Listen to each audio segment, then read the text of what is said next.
Okay, first question. Say hello, short about the band name, meaning, etc. So, hi guys, we are on Atlas Shoulders, a heavy metal band from Frankfurt, Germany.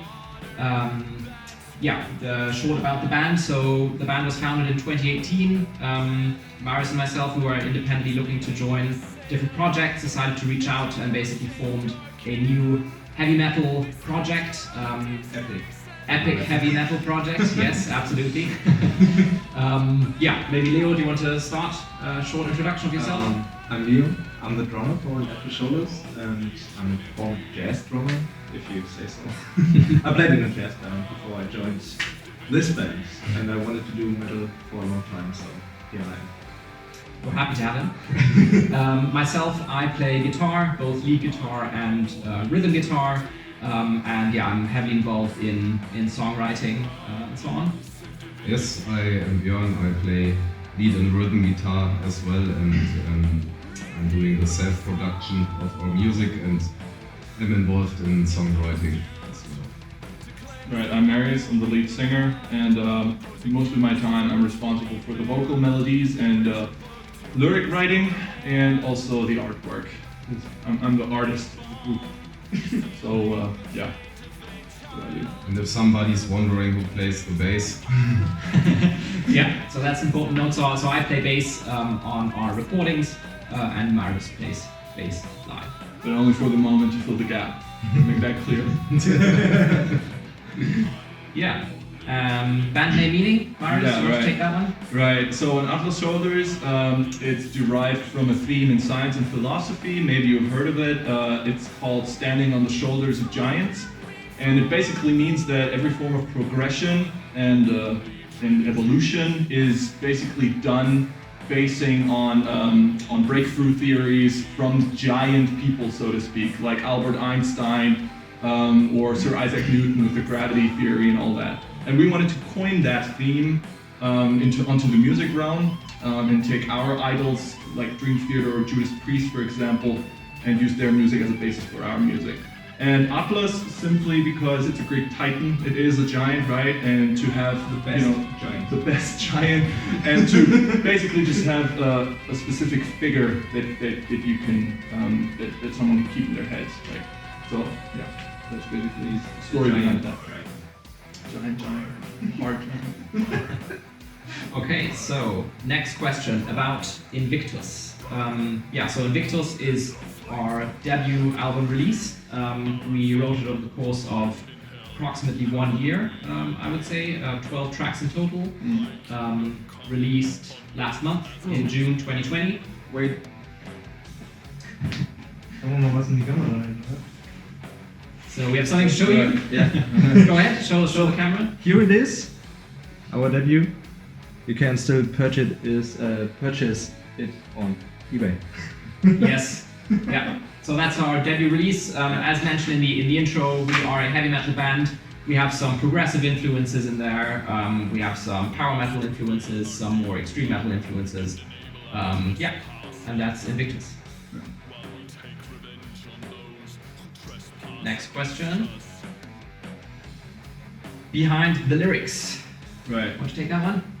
So basically, the lyrics are supposed to encourage people to do, to pursue their dreams, to encourage them to do things, to be bold, to have some sort of a fighting spirit, and presenting that, we basically have two approaches. You can have the more indirect storytelling approach, like Ashes of Tomorrow, or A Lion's Heart, which is basically based on personal experiences. And you can also have a more direct storytelling approach, like, for example, Ride. Ride is very direct. It's not really metaphorically charged or anything. It's a very direct story approach. Typical.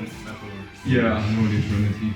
Or Unholy Trinity. It's all very direct. And it basically, like I said, so the overarching theme is to connect to that titan, to that strength of a titan, basically, and to encourage people to be strong and to dare things, to be bold, and to, just go for it, right? And spark some form of courage. So that's basically what we're after when we're presenting lyrics. Yeah. Next question. Behind the cover art. Yeah, so you've seen the album. It's basically, I think it's pretty self-explanatory. You have the Titan in the middle. Of course, it's our mascot, the Atlas. And so what we thought, we wanted to capture that strong and epic vibe, and this very spacious and very also uplifting and invincible vibe, that strong vibe. So that's why we also called it Invictus, right? It's Latin, meaning basically undefeated, right? And you're just walking, you're moving forward. And we wanted to capture that. And and the symbols, it's a little Easter egg. Yeah. Just don't mention it anymore. Yeah. So if you get it, you get it. If you don't get it, yeah, you just won't get it. I'll leave that up to you to fill the gap there. But you can mention in the comments if you want to. Right. Yeah. Have your thoughts on that, but I think it's self-explanatory. But yeah. Let's just say there are 12 symbols and there are 12 songs. Oh, that was too much. All right, Benjamin, you do it. I really love you, right? You know that. You're my brother. But there is a line that anyone can cross, and so maybe they didn't get it. Maybe they didn't get it. 12 songs, 12 symbols. So, next question. So, why epic? That one's easy. So Because it's epic. there was a guy, and he just wrote us into The Metal Archives. the metal archives, and he just named our genre epic heavy metal. That's it, and we all think it kind of matches what we do. Yeah. It's a pretty good description. Yeah. I mean, we didn't define that ourselves. We didn't say we're epic heavy metal. We just said we're metal based on heavy metal, basically. And he did the work for us. So we're glad. We take it. I mean, And I think that's an important point. I mean, we just say we're a heavy metal band because there are so many subgenres out there. And as mentioned earlier on, we take influence from prog, from traditional heavy metal, power metal, more extreme forms, some slight death metal influences maybe here and there. We just generally say we're heavy metal, but I think epic heavy metal is good. It's a good name. I can live with that. Okay, next question. Do you think it's important to have a label deal? So we talked about earlier, and we came up with, if there's a label which is matching our needs, and if we are matching the needs of the label, we still can make a contract. But we don't need to. I think in these times you don't have to have a label because you have so much opportunities for self-marketing, just like this interview now, or just doing social media, be active on social media. It can be important if you don't have any resources, but it's not always. And then I also think with everyone having access to technology, basically from their living rooms and their apartments nowadays, there's so much stuff out there that is just professionally produced by people who are just, either hobby musicians or, beginners, and they have access to all that technology, and they're producing professional results. And seeing that, we were all wondering, is it really necessary to, get in contact with the label? But if like Leo said, if the needs match, then we're totally open for that, right? And it would be awesome to have that, of course. But absolutely necessary. Other ways, like a PR agency, for example, to build up a community. But if you want to do it on your own, of course, you have to be all the time kind of businessman. You have to see what things are useful, which things waste just time and are not useful. You have to have this kind of economical thinking. If you don't have that, the label might be helpful, but if you have it, why not try it on your own? So helpful, it can be helpful, absolutely, of course, but necessary in this day and age. Next question. about scheduled, postponed tours and gigs. Yeah. So In these times. yeah, schedule. I mean, we can talk about scheduled gigs, maybe, because we didn't have any yet. So our plan was to get the debut album out, and then to basically look for performance opportunities. Use That as a demo. use that as a demo tape to to apply for gigs and competitions and events, etc. Now, with all the Corona lockdown going on, we were pretty much, killed. What we did instead was we are now using the time to keep on recording. Yeah. Recently working on our second album. Yeah. Just for you. Yeah. And also to practice, rehearse, because we have made the experience after we had recorded everything, we got confronted of how all of this has to work live, and we rehearsed and we kind of realized, oh, damn, this is complex stuff. This is not easy stuff, of course. So now we're facing reality and we're trying to make it work until we can perform live. Which, rough deadline, not deadline, but a rough time window where we want to start looking for gigs probably end of this year, if possible. If possible, still this year, if not, next year. But we're doing well so far. Yeah, we're working Of towards. course. So And I think the songs are running. Yeah, and I think it's important for any band, that's any live gigging band to simply use this time in other productive, creative ways. So whether it be really rehearsing your chops, practicing, getting a live performance, or whenever it's possible, up to par, or simply using the time to be creative and work on new material. So use the time wisely.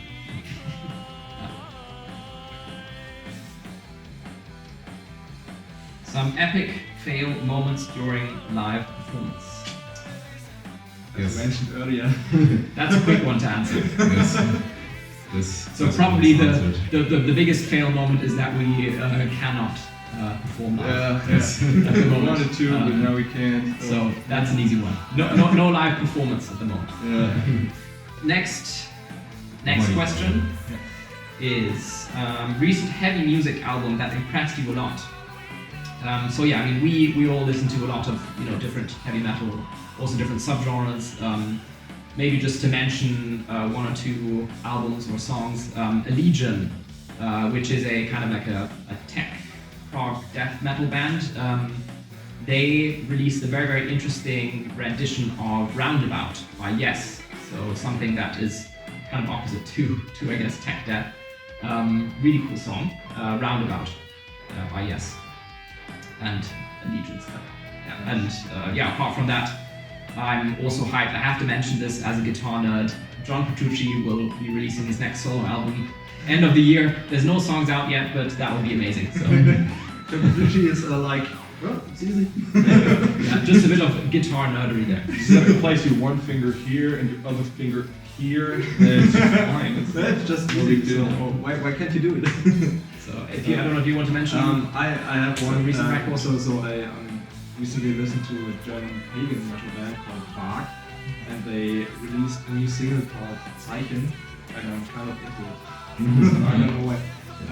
It's really harsh, crude vocals, but kind of they really have the attempt in the instruments. So. My point would be the last Judas Priest album, Firepower. The songs themselves are that kind of powerful, traditional heavy metal I like, and of course the production of Annie Sleepy is, my It's opinion, kind of his god. the best producers out there for heavy metal. I like this sound, this old school stuff, and he's doing great albums, and this is what might influence in the future a bit. I gotta. I'm not very much into heavy metal. I don't like a lot of fried vocals or distorted vocals. I'm more of the melodic type. But one album that really impressed me, which is basically a melodic progressive metal album, is Renaissance from the band Lost in Thought. They're not very known. They're small, but it's kind of it really impressed me. Like the singing performance of the vocalist, and also the sound mixing and the general composition of the album. Really, really nice. Also, I just noticed I'm wearing an on Atlas shirt. You're wearing an Atlas shirt. I'm wearing an Unleash the Arches shirt. So they're currently releasing a new album.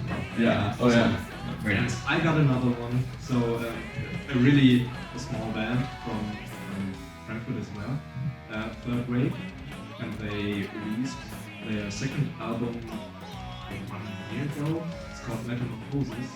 They are doing modern metal and approaching really, really nice vocals, great drums, and great guitars. So it's worth listening. So we could go on forever, I think. Yeah. But let's cut it there. Stop. Okay, next question. How do you think COVID-19 will affect the metal music scene? It's a difficult question. I have to do with this thematics a lot in my real job, so I try to answer it. Yes, it's like we already told you, maybe there will be no bigger or absolutely no concerts in many countries for now, and we don't know when this will be possible again. Everybody's talking about next year, but what should change till next year if there is nobody finds or it's not possible to find any vaccination? So far I know there are gig dates for the next year, but nobody knows if they might be possible. So yes, it might change that a lot of digital work will start with online concerts. So live video, streams, yes, even Wacken yes. this year Yeah. offers an online festival. Yeah. And I think there might be more albums in the future because bands like us might think about what should we do now, and we rehearse, and sometimes you think about why are we rehearsing all the time if we can't go to gigs. So you start working new ideas, and maybe there will be kind of more album production. Who knows? I just can talk about us. More releases affects smaller bands not to be heard. So Right. Oh yeah, I know what you mean. So just the market is just so big. Oversaturated. Yeah, oversaturated. Supplies. There's so many bands releasing stuff, and it's all great, but So you have to find your own voice. You have to find your own to style. listen for that stuff. Yeah. You have to strive towards authenticity to escape competition, basically. That's what we're trying to do. That's where we're trying to create the brand on Up the Shoulders, and there is a lot more to it than only the songs and the music composition. It's all business, basically. You have to treat it like that way. Okay, final question. The whole plans for the near future. Yes, so far we have this COVID-19 times. Yes, our plans are to rehearse, to play hopefully great gigs after this shit Soon has finished. Hopefully. And or might be craving for controlled, the who knows. And yes, this time has to be used, as we already told. And aside from that, we are working on our next record. We will use all these experience we made with our first record. We have new equipment, we have new competences who will allow us to make a much better production, much better songs, much more on point, not these finding our style. It's much more, you can really looking forward to it. You can look forward to it. It will be very, very interesting. And just stay tuned on our yes. Instagram if you like. We don't have any dates now until we will start the promotion, but it will happen. Yeah. We have a very forward progress now. And the sound quality will be tenfold better. Yes. So stay tuned. A lot more heavy metal coming your way. Yeah. Stay strong, rock on. If you want to follow us on YouTube, Instagram, Facebook, Spotify, go ahead. On Up the Shoulders. You'll find And it. hopefully see you soon on the road. Yeah. Bye.